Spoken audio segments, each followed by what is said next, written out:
დაუბრუნდებით კვლავ საქართველოში მიმდინარე მოვლენებს. ანსამბლი რუსთავის საავტორო უფლებების დაცვას ითხოვს. ანსამბლის სამხატვრო ხელმძღვანელის ანზორ ერქომაიშვილის განცხადებით, რუსთავის აუდიო და ვიდეო ჩანაწერები ქართულ და უცხოურ საიტებზე მათთან შეთანხმების გარეშე ვრცელდება და იყიდება.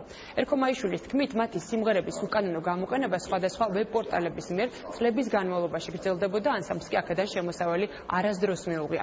რუსთავის სამხატვრო ხელმძღვანელმა დახმარებისთვის SAC პატენტსა და საავტორო უფლებათა ასოციაციას მიმართა, რომლებიც აღნიშნული ფაქტების დროულ აღკვეთას და შესაბამისი ზომების გატარებას გეგმავენ აღნიშნული ვებ-პორტალების მიმართ. თუ ანსამბლის სიმღერების უკანონო ტირაჟირება კვლავაც გაგრძელდება, შესაძლოა საქმე სასამართლოშიც გაგრძელდეს.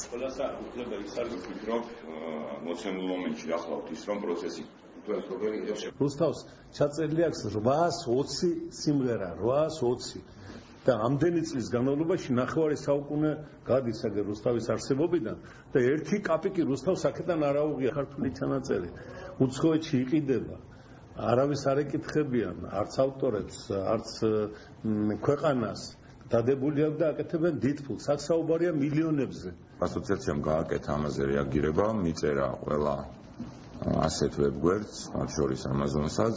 პირველი რაც მათ უნდა გააკეთონ არის ის, რომ ეს პროდუქცია სასწრაფოდ აიღონ ვებგვერდებიდან და შეიძლება საუბარი იყოს ასევე დარღვევის გამო კომპენსაციის გადახდაზეც.